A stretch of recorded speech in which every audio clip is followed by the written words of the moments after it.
নমস্কার, আশা করি তোমরা সবাই খুব ভালো আছো, সুস্থ আছো। আমিও খুব ভালো আছি, সুস্থ আছি। তো এখন 10:30 বাজতে যায়। এখন আমি টিফিন খাইনি, কারণ মা আসবে, তারপর আমি টিফিনটা খাবো। মা আসতে একটু বেলা হবে। এতদিন ঘরে ছাতু মুড়ি ছিল, তারপর টুকটাক কিছু ছিল বলে খেতে পেরেছি। এখন নেই, তাই এখন খেতে পারবো না। মা আসবে, তারপর আমি খাবো। তো এখন যেহেতু বসে আছি, তাই তোমাদের সাথে কিছু গল্প আমি শেয়ার করছি। আমি আমার হাসি, কান্না, সুখ, দুঃখ সবই তোমাদের সাথে শেয়ার করতে চাই। তোমরাই আমার পরিবার, তোমাদেরকে আমি খুব ভালোবাসি, তাই তোমাদের সাথে শেয়ার করতে চাই। তো ব্যাপারটা হচ্ছে, জুলাই মাসে 9 তারিখে আমার বাবা মারা গেছে। তার 4 বছর কমপ্লিট হতে চায়। 4 বছর কমপ্লিট হতে যায়। তো 2021-এ আমার বাবা মারা গেছে। তো আমার বাবা খুবই ভালো মানুষ ছিল।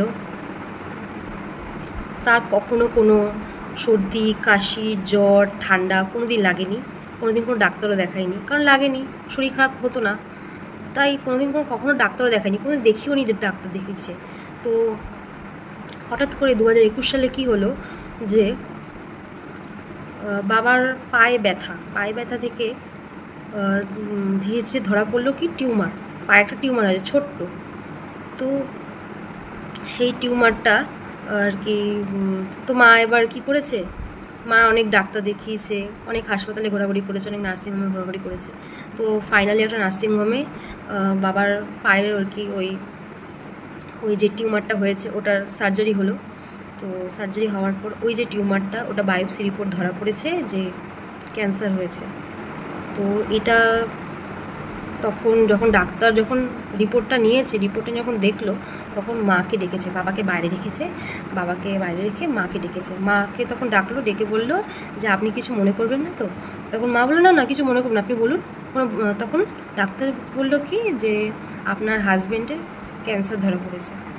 তো আমার মা এটা শুনে খুবই কষ্ট পেয়েছে আর কি, ভেঙে পড়েছে পুরো একেবারে। আমার বাবা তো জানতোই না আমার বাবার কী হয়েছে।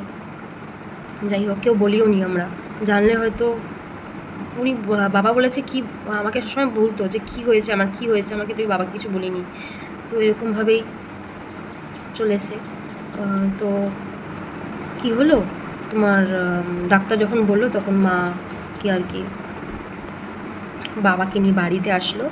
তো তারপর আমি বললাম কি হয়েছে মা, বাবার কী হয়েছে? তখন মার মুখটা একটুখানি হয়ে গেছে, মানে মা বলতে চাইছে না কিছু আমাকে। তারপর তো মা বাবাকে ঘরে রেখে, বাবা আমাকে বলে শোনো আমি ঠিক হয়ে যাবো, বাবা আমাকে বলছে। আমি বলছি তাই, তাহলে তো ভালোই। কিন্তু মার মুখটা দেখলাম একটুখানি হয়ে গেছে। তখন মাকে আমি কোনে গিয়ে জিজ্ঞেস, মা কী হয়েছে? তখন মা আমাকে মানে বাইরে নিয়ে গেল, বাবাকে মানে ঘরে রেখে দরজাটা বন্ধ করে দিল। মা বললো বাবার ক্যান্সার হয়েছে। তো মা দাদুকে ফোন করে বলে যে বাবার ক্যান্সার হয়েছে। কোনোদিন ভাবতে পারিনি এরকম হবে। তো বাবার আরেকটা রিপোর্ট করতে দিল, সেই রিপোর্টে ধরা পড়েছে যে বাবার ক্যান্সারটা পুরো বডিতে ছড়িয়ে গেছে। তারপর বাবাকে দেখেছি, বাবার জিভটা পুরো জল ফুসকার মতন হয়ে গেছিলো, কিছু খেতে পারছিল না। 3টে মাস ঠিকঠাকভাবে খেতে পারিনি। মিষ্টি রস খেতে পেরেছে, শুধু মিষ্টি রস, মানে তার সাথে একটুখানি পাউরুটি দিয়ে ভিজিয়ে সেই মিষ্টি রস দিয়ে খেতে পেরেছে। তাও মানে কোনো মতে খেতে পারতো না, খেতেই পারতো না বলতে গেলে। মানে মাছের ঝোল দিয়ে অল্প একটু ভাত, গলা ভাত দিয়ে মেখে দিত, সেটা তো খেতেই পারতো না। মানে 3টে মাস যেভাবে ছিল, মানে পুরো কঙ্কালের মতো শরীর হয়ে গেছিলো। বাবাকে যখন ঘিটা মাখাতে যাই, তখন দেখি মানে শরীরে হাড় গোনা যাচ্ছে, এতটাই আর কি কঙ্কালের মতো শরীর হয়ে গেছিলো, পুরো রোগা হয়ে গেছিলো, মানে হাড়গোড় সব দেখা যাচ্ছিলো। তো এরকম কোনোদিন হবে কোনোদিন ভাবতে পারিনি বন্ধুরা। মানে কি বলবো, ওই সময়টা যে কি গেছে, 3টে মাস বাবা যে এত কষ্ট পেয়ে গেছে। বাবা বলতো যে শোনা কী হয়েছে বল না। আমি বাবা কখনো বলতেই পারিনি যে বাবা তোমার এটা হয়েছে, কারণ বাবা শুনলে বাবা বলছে যে তুই না বলিস তাহলে সুইসাইড করবো, এরকমভাবে বলতো। আর আমি যে না তোমার কিছু হয়নি, আমি বাবাকে বারবার বোঝানোর চেষ্টা করতাম তোমার কিছু হয়নি। কিন্তু আমি না ঘরে এক কোণে গিয়ে কাঁদতাম যে বাবার এরকম হবে, কোনোদিন ভাবতে পারিনি। কিন্তু বাবা যে আমাদেরকে ছেড়ে চলে যাবে, এটাও ভাবতে পারিনি। তো এরকমভাবে বাবা চলে যাওয়ার পর মার উপর দিয়ে খুব চাপ যাচ্ছে। মা আমাকে কষ্ট করে পড়াচ্ছে। মা বলেছিল আমাকে একবার যে তুই পড়াশোনা ছেড়ে দে, আমি পারছি না টানতে। কিন্তু মা করে, মা পড়াশোনা ছেড়ে আমি থাকতে পারবো না, আমি পড়াটাকে ভালোবাসি। তো মা, এখন আমি কলেজে পড়ছি, তো মা আমাকে কষ্ট করে কাজ করে আমাকে পড়াচ্ছে। এভাবেই চলছে, খুব কষ্ট মষ্টে চলছে আমাদের দিনগুলো। তো এখন পড়াশোনা করছি আর কি।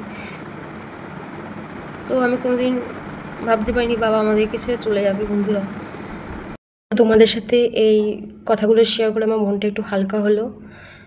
তো তোমরা ভালো থেকো, সুস্থ থেকো, টাটা।